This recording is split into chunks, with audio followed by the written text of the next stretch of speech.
పార్వతీదేవి పాచికలో ఆడుతుంటే నేను సాక్షిగా ఉన్నాను. అందులో గెలిచింది పార్వతీమాత. కానీ నేను శివయ్య మీద ప్రేమతో శివుడే గెలిచాడని ప్రకటించాను. అయ్యో, అలా ఎందుకు చేశావు నంది? మరి అమ్మ ఏం చేసింది? పార్వతీదేవి నన్ను శివయ్యకు దూరంగా ఉండాలని శపించింది. నీవు శివయ్యకు దూరం అవ్వడమా? అది నీ వల్ల కాదు కదా. తర్వాత ఏం జరిగింది?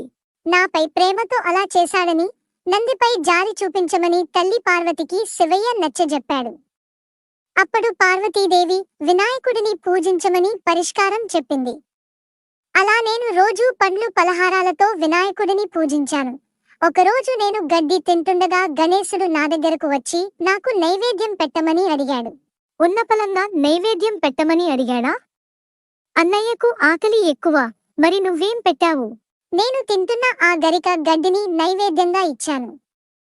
నా భక్తికి